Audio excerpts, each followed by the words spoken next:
할렐루야. 오늘은 제10과 교회와 국가에 대한 얘기입니다. 굉장히 어려운 부분이고요.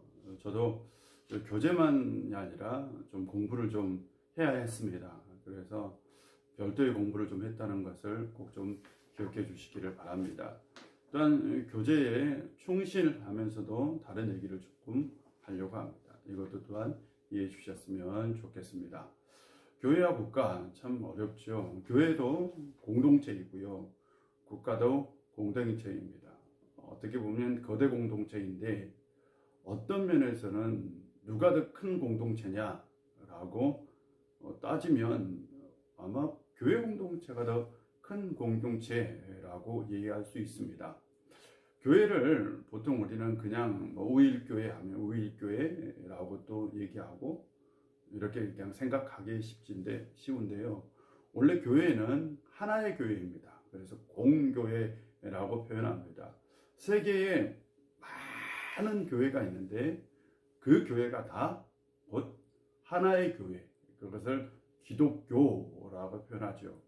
여기서 교회는 바로 그냥 우일교회나 대한민국 안에 있는 교회를 말하는 것이 아니라 기독교로서의 교회를 말합니다. 그러니까 이 교회 안에는 천주교, 개신교, 동방정교회 다 포함된 교회라는 생각을 먼저 가져야 됩니다. 우리가 생각하는 그냥 교회 범주를 굉장히 작은 범위로서의 교회라고 생각하시면 안 돼요. 범우주적 교회, 굉장히 큰 교회, 기독교로서의 교회라는 생각을 먼저 가지셔야 된다라는 것을 말씀을 드리고요. 두 번째로 최소한 교회라고 얘기를 했을 때에 여기서 나오는 교회는 우리가 속하는 교회는 바로 대한예수교 장로교입니다. 여기 교회죠. 우리는 대한예수교 장로교의 교인입니다. 우리나라에서는 한 300만 명 정도 되는 교인의 규모를 가지고 있는 굉장히 거대한 공동체로서의 교회이고요. 또한 장로교, 전 세계 교회도 또 장로교 교회로서 하나의 거대한 교회라는 것을 기억해 주시기를 바랍니다. 지난 주일날 세례가 있었는데요. 그래서 세례를 베풀 때에 이렇게 선포하죠. 성부와 성자와 성령의 이름으로 선포하노니 대한예수교 장로의 우일교회 교인이 된 것을 선포한다 라고 얘기를 해줘. 그러니까 대한예수교 장로교에 속한 우일교회 교인이 된 것을 선포한다. 이미 법적으로 대한예수교 장로의 교인이 됐다라는 것을 의미합니다. 이것이 법적인 구속력이라고 얘기할 수 있어요. 또 교회에 관해서 우리가 알아야 될 것은 처음 우리가 생각할 것은 교회와 또는 국가의 관계에 대해서 한번 생각해 볼 필요가 있는 거죠. 어거스틴이라는 굉장히 오래된 신학자가 유명한 얘기를 하나 했어요. 어떤 얘기를 했느냐? 하나님의 나라는 영원하고 그 다음에 세상 나라는 영원하지 않다 라는 얘기를 했어요. 그러니까 하나님의 도성이 있고 세상 도성이 있어요. 하나님의 나라, 세상 나라가 있는 거죠. 근데 이 하나님의 나라는 영원하죠. 아마 지금 앞으로도 계속될 겁니다. 교회는 절대로 사라지지 않을 겁니다. 그러나 나라는요, 운명이라는 게 있어요. 처음이 있고 끝이 있는 거죠. 어거스틴이 이렇게 얘기했던 이유가 있습니다. 바로 어거스틴이 바로 기독교 역사관을 최초로 잘 세운 사람이라고 얘기할 수 있는데요. 로마가 313년에 기독교가 국교가 됩니다.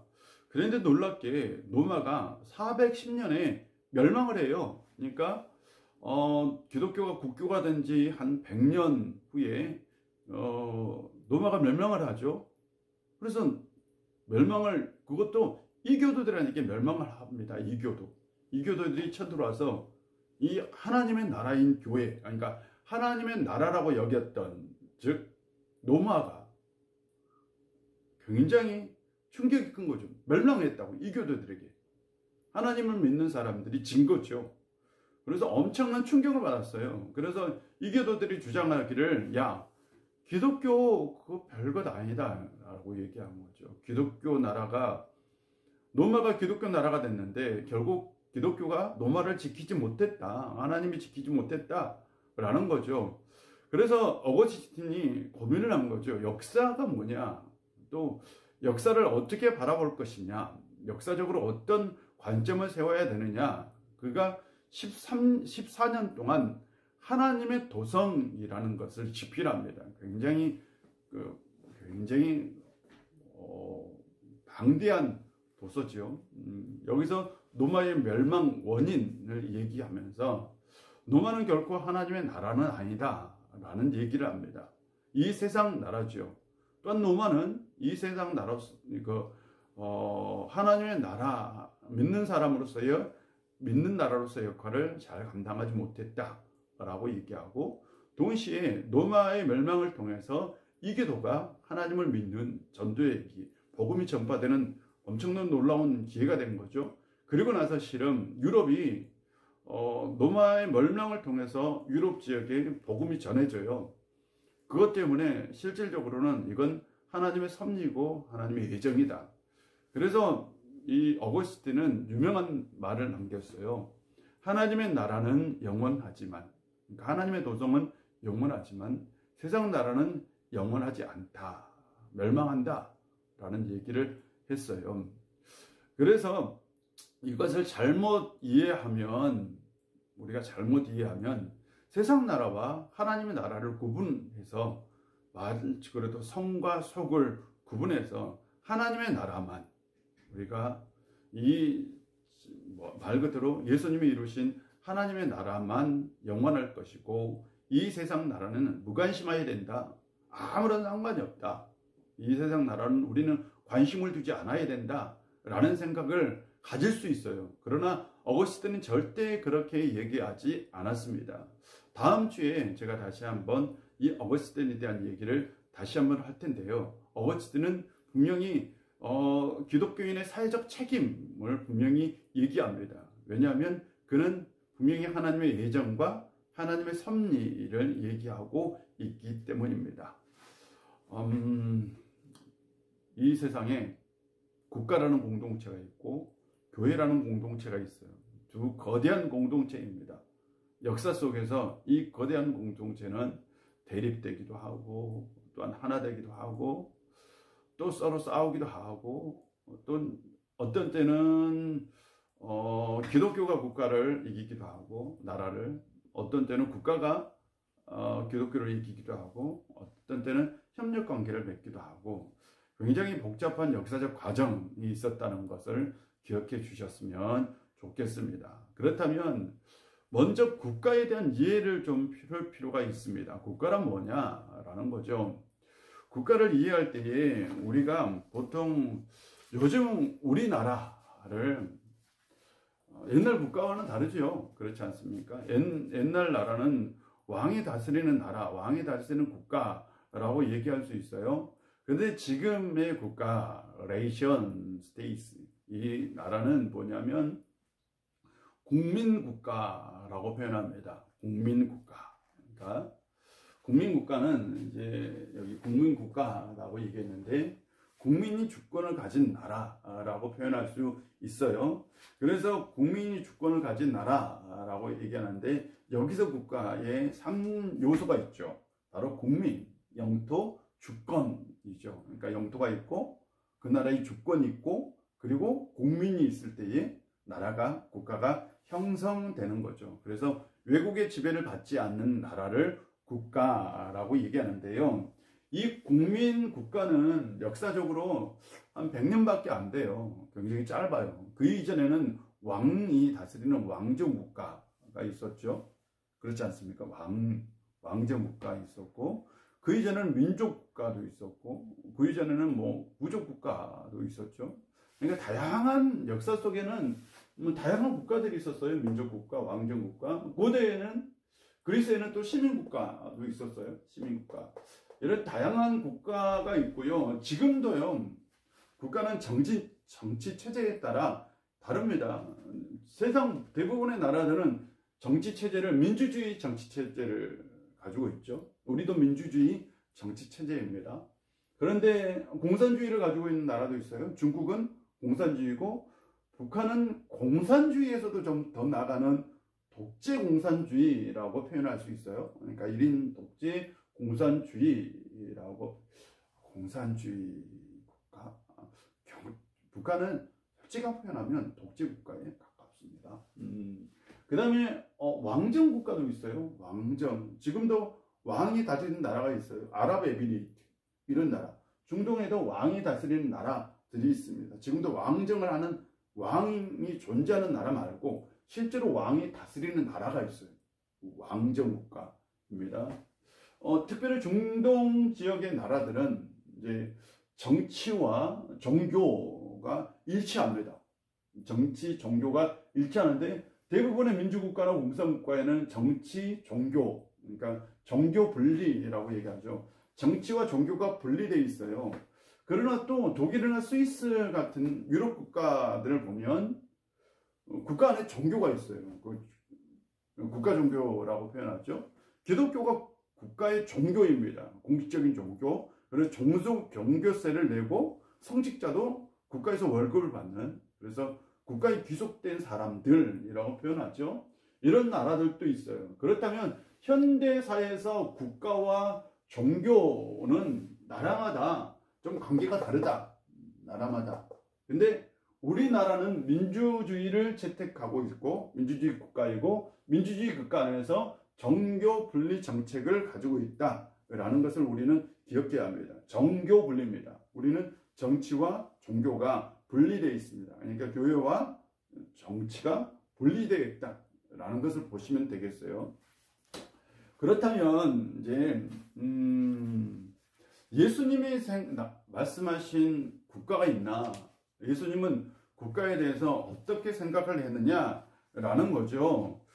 그런데 오늘 우리 교재에는 오늘 제가 새벽에 설교를 했는데요.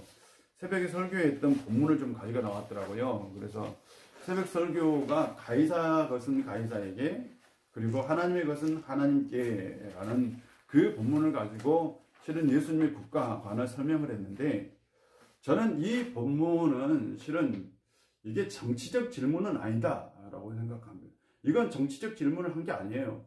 바리새인들이. 이 본문은 바리새인들이 실은 종교적 질문을 냈습니다.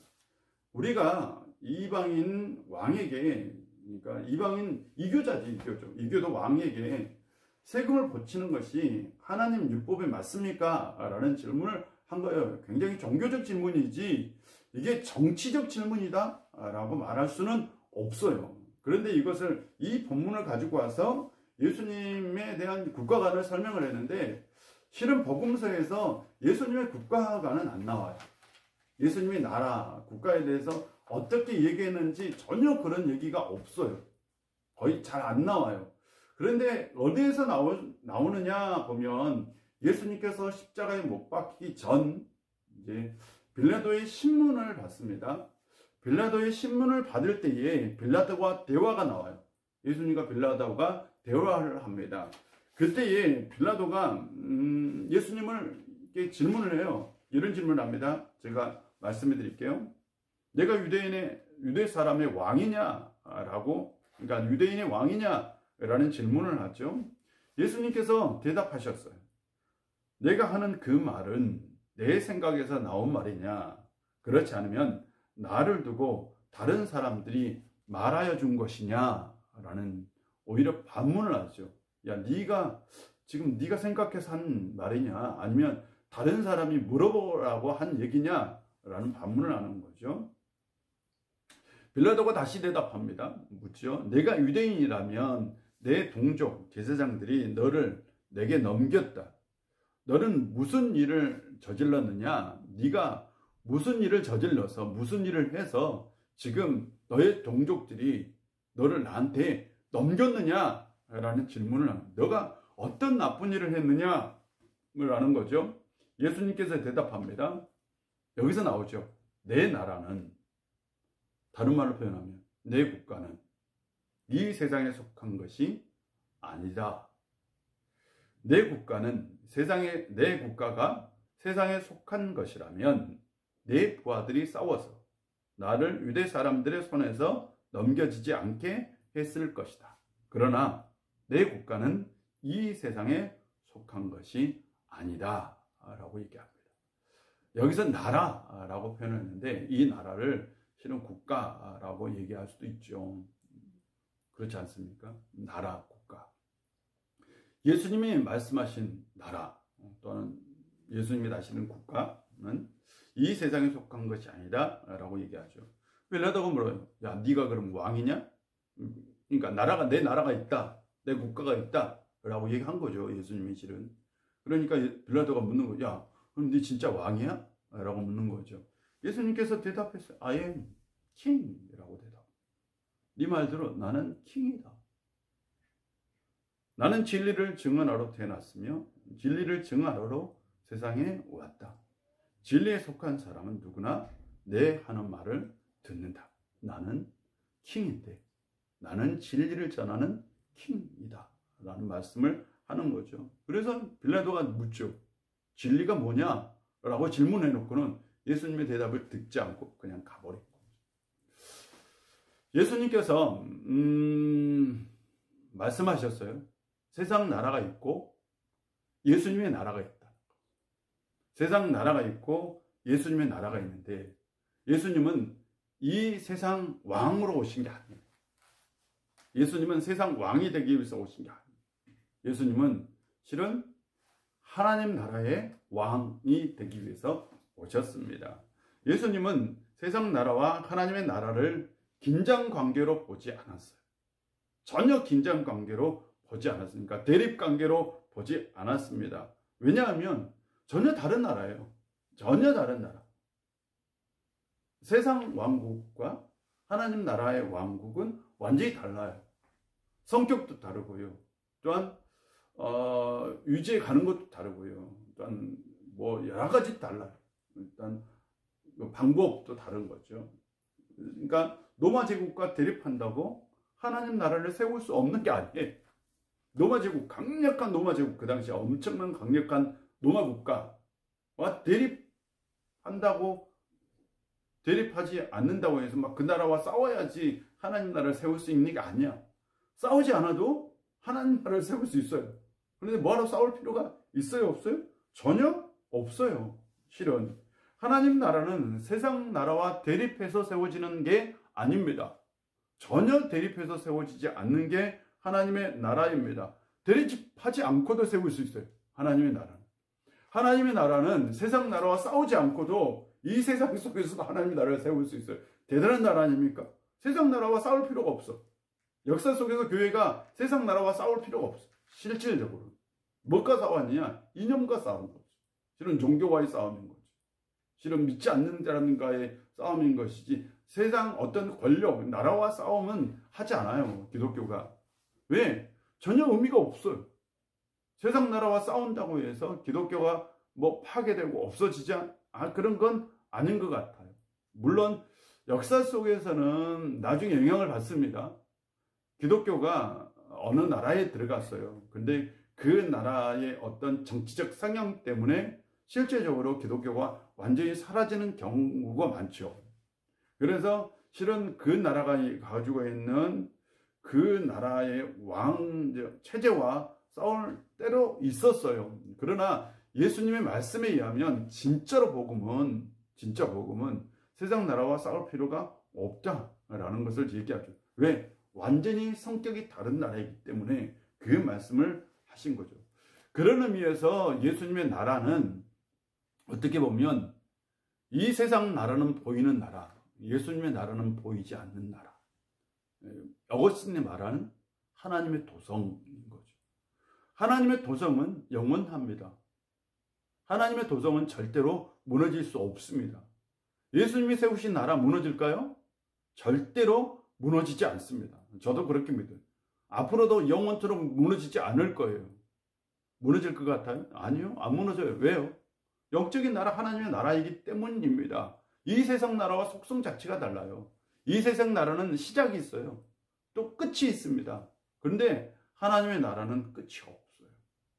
실은 하나님의 나라는 이미 하나님이 이 세상을 창조할 때부터 시작됐어요. 그것이 폭발적으로 성장한 게 예수 그리스도를 통해서입니다.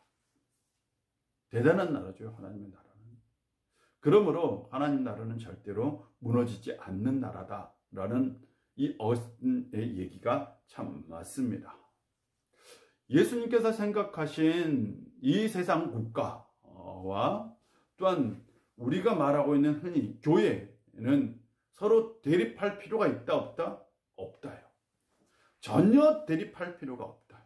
그러니까 기독교를 해치고 기독교를 탄압하고 기독교를 약화시키고 그렇지 않는 한에 있어서는 절대 대립할 필요가 없습니다. 그래서 예수님은 로마 제국과 대립할 필요가 전혀 없었던 거예요.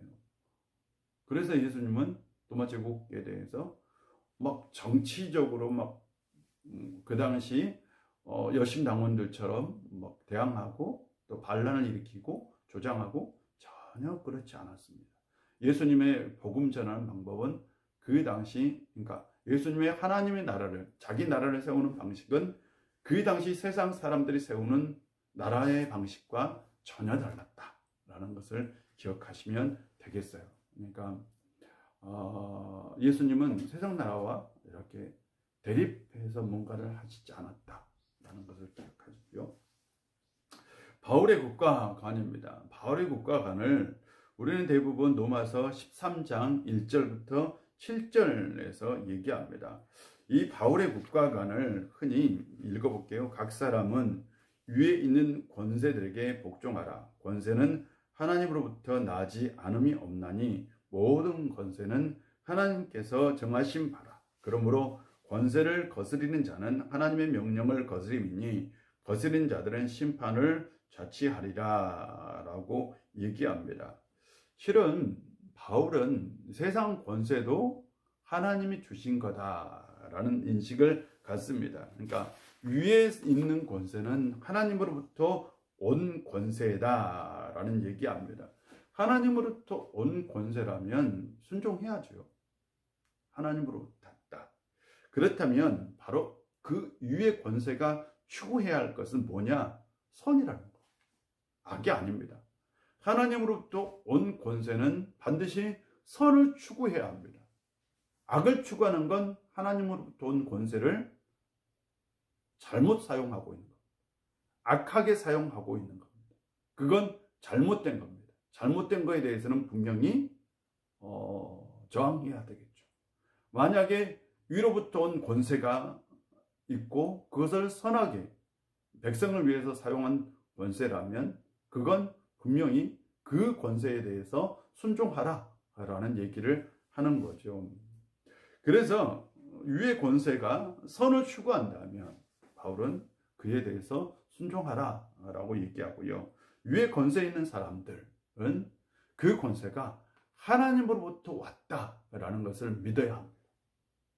그러니까 자신이 가지고 자신이 쟁취하고 자신이 취했다라는 것이 아니라 그 권세가 하나님으로부터 왔던 것을 온전히 믿을 수 있어야 된다라는 것까지 얘기하죠. 그래서요, 바울은 국가가 요구하는 모든 세금은 바쳐야 된다라는 것이 그의 어떤 국가관이라고 얘기할 수 있습니다. 기독교 신학자들도 케제만이라는 신학자는 국가에 대한 복종은 하나님에 대한 예배의 한 부분이다 라고 얘기까지 했습니다.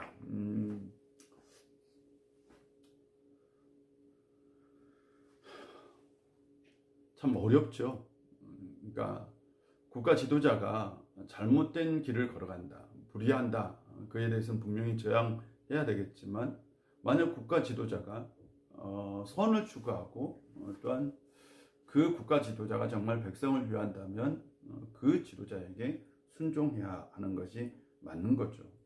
그러나 분명한 것은 사람보다 우리는 하나님께 먼저 순종해야 합니다. 이것이 바울이 가지고 있는 국가관이라고 얘기할 수 있습니다. 분명합니다. 우리는 사람보다는 하나님께 먼저 순종해야 된다라는 것을 기억하십시오. 바울은 이런 얘기도 하죠. 만왕의 왕이라고 표현하기도 합니다. 주는 만왕의 왕이고 왕들의 왕이십니다. 그래서 실은 가장 위에 누가 있느냐? 바로 하나님이 있는 거예요. 세상 모든 왕들 위에, 세상 모든 왕들 위에 누가 있느냐? 그러니까 왕들이 있어요. 왕들이 있어요. 왕들의 왕이 누구냐? 하나님. 하나님이라는 거죠. 하나님. 뭐 이 왕들이 하나님께 순종할 수도 있고 순종하지 않는 사람도 있는 거죠. 하나님을 믿고 믿지 않는 사람도 있지만, 그러나 하나님은 왕들의 왕이시다 라는 표현하죠. 그리고 종교개혁자들이 가지고 있는 생각이기도 합니다. 종교개혁교회 국가관에 대해서 제가 본문에 나온 것들을 한번 읽어보면서 설명하려고 합니다. 종교개혁의 공통된 교리는 교회와 국가는 모두가 하나님의 섭리 아래에 있으면서, 그러니까 교회도 하나님의 섭리 아래에 있고 국가도 하나님의 섭리 아래에 있다. 그러니까 세상 모든 나라나 교회는 하나님의 섭리 아래에 있다라는 거죠. 그러나 목적은 다르다. 교회의 목적이 다르고 국가의 목적이 다르다라는 거죠. 모든 점에 있어서 각기 독립되어야 되어 있다는 것이다. 교회 교인들은요, 인간으로서의 국가의 회원이고 선량한 시민이어야 한다. 그래서 교인들은 동시에 국가의 국민이고 또한 선량한 국민이어야 된다라는 거죠.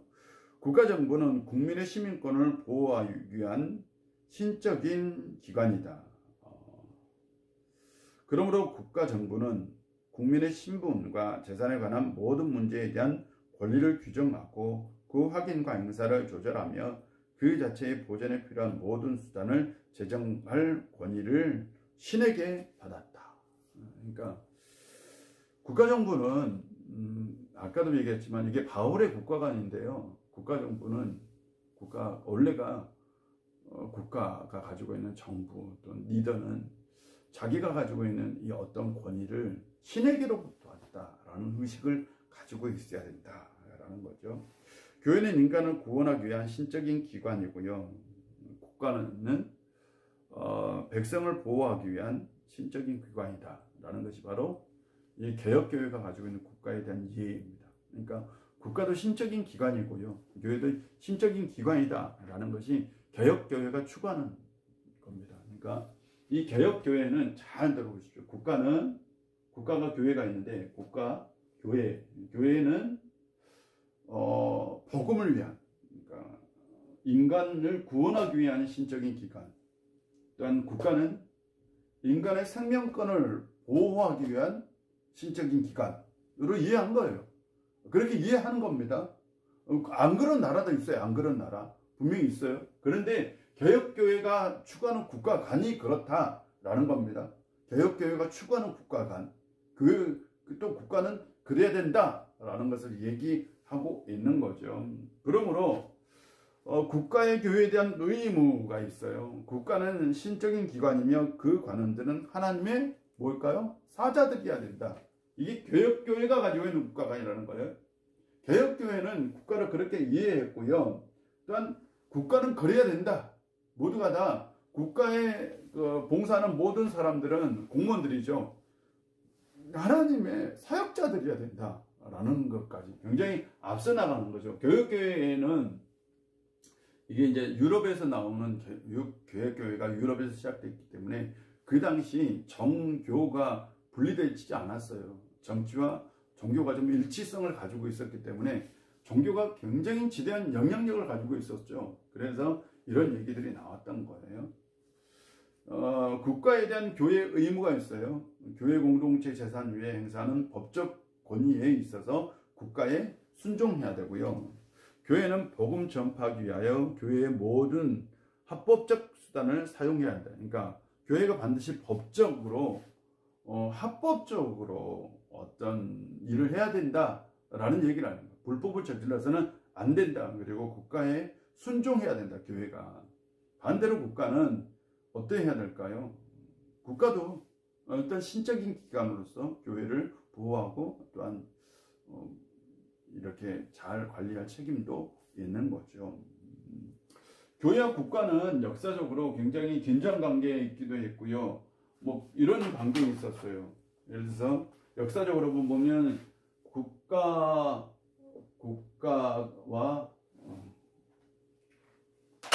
역사적으로 보면 국가와 교회가 있었다면 어떤 때는 국가의 힘이 더 컸고 또 어떤 때는 교회의 힘이 더 컸고 중세 때죠. 교회가 엄청난 힘이 막강했어요. 그리고 지금 관계는 어떤 관계냐? 서로 분리되어 있어요. 국가가 완전히 대립 관계가 있고 완전히 적대적 관계가 있을 때도 있었고 국가가 교회 간에 어떤 상호 분리되어서 상호 보완 관계, 그러니까 서로 충돌하지 않고 파괴하지 않고 그냥 서로를 인정하는, 국가와 교회가 서로 인정하는 관계.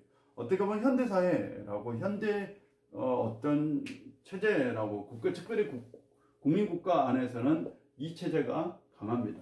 국민국가 안에서는 여러분이 생각하면 잘못 생각하면 이렇게 될 수 있어요. 국가의 힘이 더 크다라고 될 수 있어요. 그러나 우리가 추구하는 종교인들이 생각하는 국가와 교회의 관계는 국가와 교회는 동일한 신적 기관이다. 중요합니다. 동일한 신적 기관이다. 동일한. 그리고 서로 긴장 관계도 아니고 대립 관계도 아니고 서로 협력 관계, 서로 보완하고 협력하는 관계다라고 이해합니다. 대립하는 관계는 아닙니다. 일단 대립하는 관계는 아니고 지금 우리는 잘못 생각하면 국가의 힘이 교회를 누른다로 이해할 수 있어요. 왜 있냐면 이것 때문입니다. 옛날 이 개혁교회가 시작할 때만 해도 공적, 사적 영역의 구분이 없었어요. 전혀 없었어요. 근데 현대사회에 오면서 21세기 포스트 모던 시대가 되면서 국가는 공적인 영역을 담당하고, 중요합니다. 종교는 사적인 영역으로 밀려버렸어요. 사적인 영역. 그러니까 공적인 영역에서는 교회 역할이 없다라고 계속해서 만들어 나가고 있어요. 그리고 종교는 그냥 사적인 영역에 머물러 있어야 된다라는 얘기를 한 거예요. 그러면서 국가가 종교에 보다 더 큰 영향력을 미치게 되었어요. 그래서 헌법과 종교법이 있다면 실제적으로는 헌법이 더 우위에 있습니다. 교인들도 요즘 그래요. 교회에서 제가 요즘 재판국 하잖아요. 재판을 하면 교회에서 재판하고 노예에서 재판하고 총회에서 재판해요. 3번 재판을 3번을 재판하고도 이걸 만족을 못하는 거예요. 안 돼. 그래서 어디로 가요? 세상 법정으로 갑니다. 어디로 가냐면 종교법을 넘어서 헌법으로 가요. 그래서 세상법에서 뭔가 정해주면 그건 따라가. 신기하죠? 종교법으로 정하면 안 따라가. 교인도. 이건 교인이 이미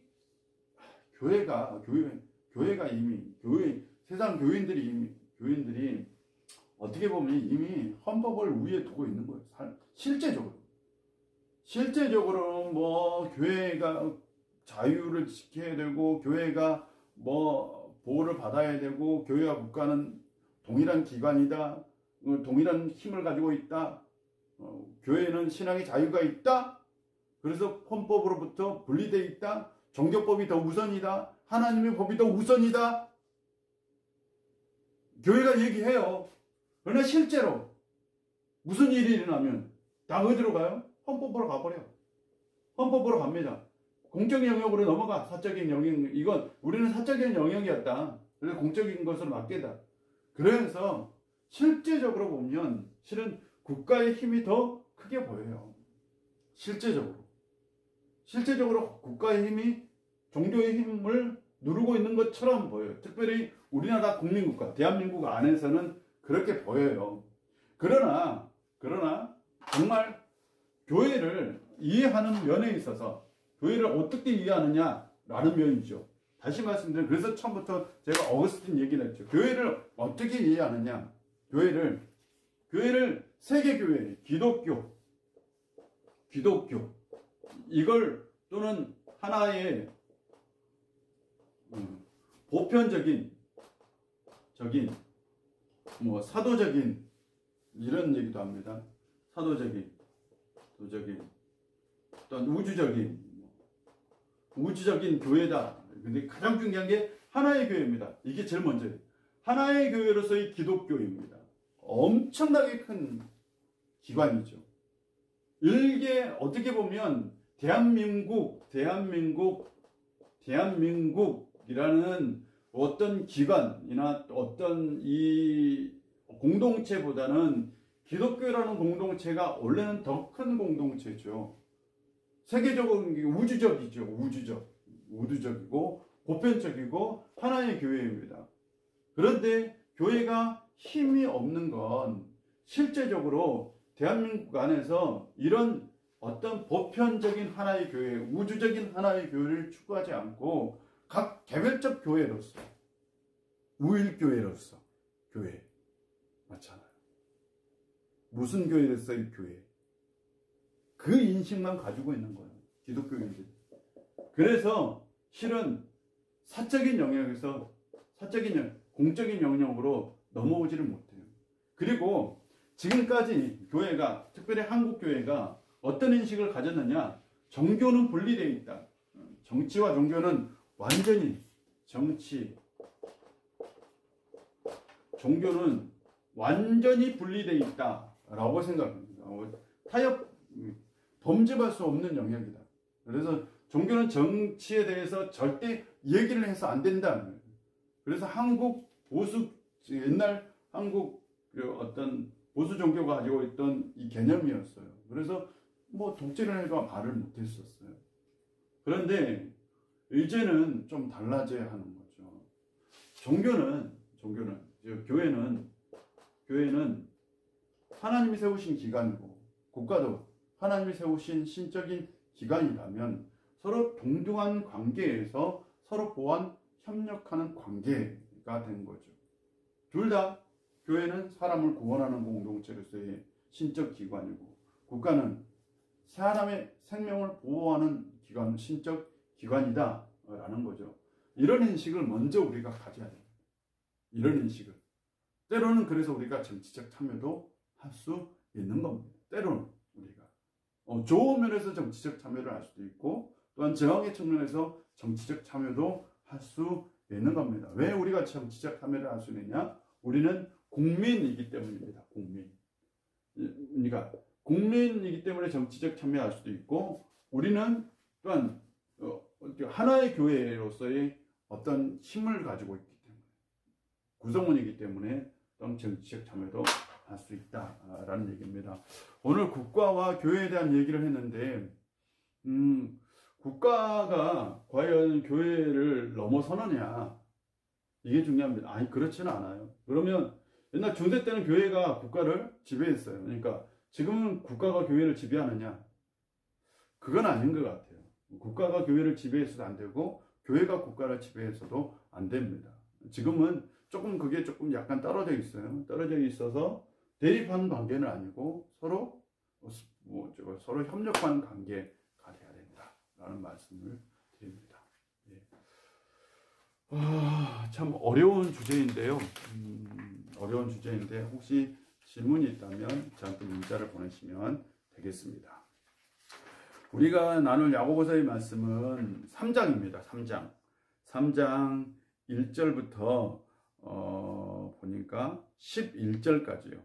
3장 13절까지 하겠습니다. 1절부터 13절까지 이번 주에 계속해서 묵상하시고 또한 그 말씀을 삶 가운데 적용하시고 그 말씀을 또한 실천해 보시고 그래서 저한테 그것을 문자로 꼭 보내주셨으면 좋겠습니다.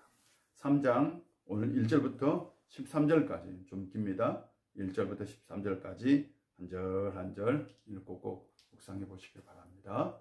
자, 기도하겠습니다. 하나님 오늘 우리 가운데 함께 해주시고 은혜 주셔서 참 감사합니다. 오늘 교회와 국가에 대한 말씀을 나누었습니다.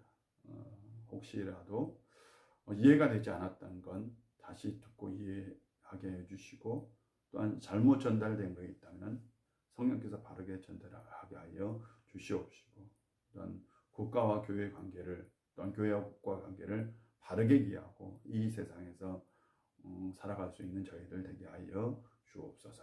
예수님의 이름으로 기도합니다. 아멘.